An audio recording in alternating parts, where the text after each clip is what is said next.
Hallelujah. प्रिय मित्रों, हम एक साथ मिलजुल कर प्रभु के पास आकर प्रार्थना करेंगे, स्तुति करेंगे। वचन हम दोहराते हुए प्रभु से हम आशीष पाएंगे। आज के लिए प्रभु का यह वचन यिर्मयाह नबी का ग्रंथ अध्याय 3 पद संख्या 19, चैप्टर 3 वर्सेस 19। मैं सोचता था, मैं कितना चाहता हूं कि तुम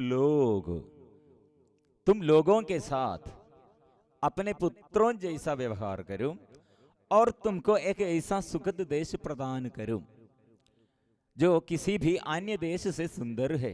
मैं सोचता था तुम मुझे पिता कहकर पुकारोगे और तुम फिर मेरा परित्याग नहीं करोगे। ये 40 के दिनों में प्रभु हमसे क्या चाहते हैं कलीसिया, इसलिए हमको ये मौका दिया है। पश्चाताप करो ये दिनों, उपवास के साथ, परित्याग के साथ बुरी आदत छोड़ने के लिए प्रयास कीजिए और पाप छोड़ने के लिए, पाप स्वीकार करने के, प्रभु के पास आकर पाप स्वीकार करने के लिए प्रयास कीजिए। और पाप द्वारा कितने अपवित्रता, अशुद्धता जीवन में आया और शैतान को अधिकार मिला है।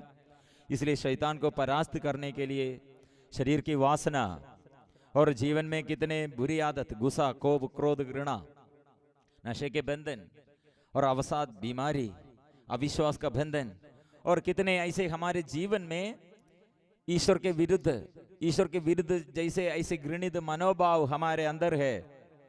यह प्रभु से आशीष पाने के लिए समय है। इसलिए यह वचन द्वारा प्रभु क्या संदेश देते? प्रभु क्या सोचते हैं?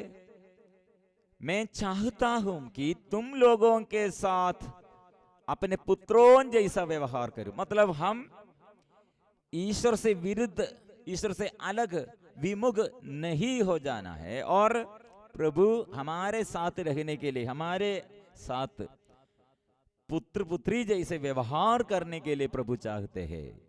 ये अलग भाव प्रभु नहीं रखते हैं।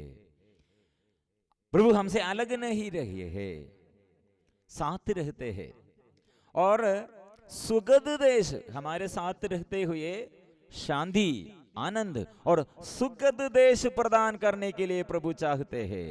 हम कितने दुख में, संकट में, परेशानी में, कठिन परिस्थिति में, बुरी हालत में, लेकिन प्रभु क्या चाहते हैं? प्रभु की इच्छा क्या है?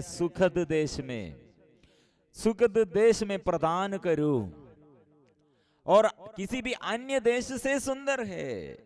मतलब हम अन्य देश, प्रभु से अलग रहकर, विमुख होकर, सुख के लिए, आनंद के लिए, पैसा के लिए और भोजन के लिए, शरीर की वासना के लिए, ऐसे कितने अन्य देश में हम सुख के लिए हम अगल बगल हम घूमते घूमते ईश्वर से अभिषेक नष्ट किया है। प्रभु इसलिए सुखद देश देने के लिए चाहते हैं और प्रभु फिर हमसे संदेश देता है, पिता कहकर। मैं सोचता था तुम मुझे पिता कहकर पुकारोगे और फिर मेरा परित्याग नहीं करोगे। ये 40 के दिनों में सबसे बड़ा संदेश है। प्रभु क्या सोचते हैं? परित्याग। प्रभु को हम परित्याग किया, प्रभु नहीं सोचते थे। इसलिए हम क्या करना है? आज यह वचन, प्रभु पिता परमेश्वर है, हमारे साथ है, पुत्र पुत्री जैसे हम रहना है। इसलिए अन्य देश, मतलब प्रभु के विरुद्ध, प्यार के विरुद्ध, ये संसार की मोह माया, पापमय बंधन, ऐसे कोप, क्रोध, घृणा कितने हमारे अंदर है। इसलिए अशांति कितना अधिक है, रोग बीमारी कितना अधिक है, कितने रुकावट है। अपवित्रता, अशुद्धता द्वारा हमारे सारे अनुग्रह हम नष्ट किया है। इसलिए आज यह वचन द्वारा हम प्रभु के पास आएंगे, प्रभु के साथ आकर मिलजुल कर हम प्रार्थना करेंगे। वचन द्वारा हम छुटकारा पाएंगे।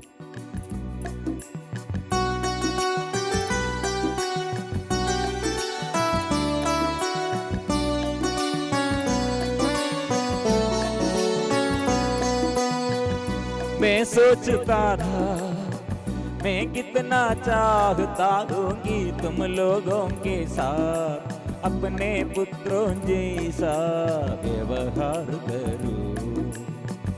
मैं सोचता था मैं कितना चाहता होंगी तुम लोगों के साथ अपने पुत्रों जैसा व्यवहार करूं, और तुमको एक ऐसा सुखद देश प्रदान करूं जो किसी भी अन्य देश से सुंदर है, और तुमको एक ऐसा सुखद देश प्रदान करूं जो किसी भी अन्य देश से सुंदर है।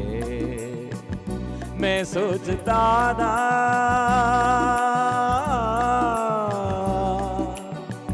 मैं सोचता था तुम मुझे पिता कहकर पुकारोगे और तुम फिर मेरा परित्याग नहीं करोगे।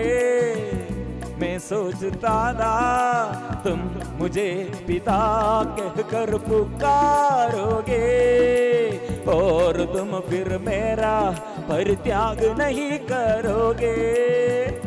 मैं सोचता था मैं कितना चाहता होंगी तुम लोगों के साथ अपने पुत्रों जैसा व्यवहार करूं। प्रिय मित्रों, ये प्रभु का आग्रह है, प्रभु का इच्छा है, इसलिए हम प्रभु के पास आएंगे। प्रभु यीशु द्वारा शिष्य लोगों से यह प्रार्थना सिखाया, ऐसे प्रार्थना करो, हे पिता, हमारे पिता, पिता कहकर पुकारोगे। इसलिए यिर्मयाह नबी द्वारा हमें सिखाते हैं स्वर्ग के ईश्वर हमारे पिता है। ऐसे ये रिश्ता हमारे जीवन में, हमारे आगे ये रिश्ता प्रभु ने दिया है, पुत्र जैसे, पुत्र पुत्रियों जैसे। इसलिए ये भजन फिर हम स्वीकार करेंगे, मिलजुल कर फिर हम गाएंगे और भजन स्वीकार करेंगे। जीवन में कितने बोझ है, दर्द है, शरीर में कितने दुख और दर्द है, मन में कितना दुख है, कितने जीवन में कठिन परिस्थिति है। इस समय जब हम ये पिता पिता कहकर पुकारते हैं, प्रभु आशीष हमारे जीवन में प्रदान करते हैं। फिर से हम गाएंगे।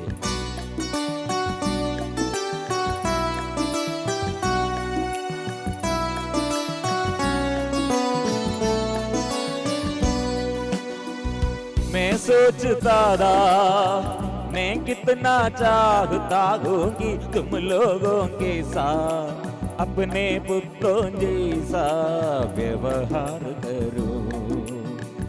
मैं सोचता था मैं कितना चाहता होंगी तुम लोगों के साथ अपने पुत्रों जैसा व्यवहार करूं, और तुमको एक ऐसा सुखद देश प्रदान करूं जो किसी भी अन्य देश से सुंदर है, और तुमको एक ऐसा सुखद देश प्रदान करूं जो किसी भी अन्य देश से सुंदर है।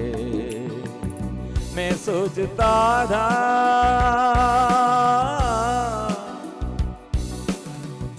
मैं सोचता था तुम मुझे पिता कहकर पुकारोगे और तुम फिर मेरा परित्याग नहीं करोगे। मैं सोचता था तुम मुझे पिता कहकर पुकारोगे और तुम फिर मेरा परित्याग नहीं करोगे। Hallelujah, hallelujah, hallelujah. प्रभु का धन्यवाद। मैं पुकारता हूँ, इब्राहिम का पिता है, इसहाक का पिता है, याकूब का पिता है और पूर्वजों के पिता, और जितने जीवन में दुख के समय आग के बड्डी में, सिंहों के गड्ढे में और कितने दुख संकट के समय हमारे पूर्वजों को प्रभु संभाला है। हम पुकारते हैं, हम पुकारते हैं, मैं पुकारता हूँ। Hallelujah, hallelujah, hallelujah. प्रिय मित्रों, ये 40 के दिनों में ये वचन महत्वपूर्ण वचन है। प्रभु नबी द्वारा हमसे यह चाहते हैं, हम पिता कहकर पुकारना, यह रिश्ता एक साथ हम मिलजुल कर ऐसे पिता, स्वर्गीय के पिता, ये प्यार में हम बढ़ना है, विश्वास में हम बढ़ना। ऐसे प्यार में हम बढ़ने पर छुटकारा जरूर हमारे जीवन में छुटकारा है, और शैतान को फिर हमारे जीवन में अधिकार नहीं है। ऐसे बार बार हम हमारे दुख के समय, बोझ के समय, संकट के समय ये संदेश है, पुकारो, ये पिता साथ है। हो हृदय ऐसे खोलकर पिता के लिए जगह देना है, सदा हमारे साथ है। इसलिए कितने लोग संदेश ऐसे भेजा है, ये वचन द्वारा आप लोगों के ये निवेदनों में प्रभु आशीष देता है, आप लोग ये वचन दोहराना चाहिए। इसलिए सबको जय यीशु। प्रिय मित्रों, मैं अनुरोध करता हूँ ये चैनल सब्सक्राइब कीजिए और एक दूसरे के साथ ये वचन बांटने के लिए प्रयास कीजिए, ऐसे प्रभु का सेवक बन जाइए। सबको जय यीशु।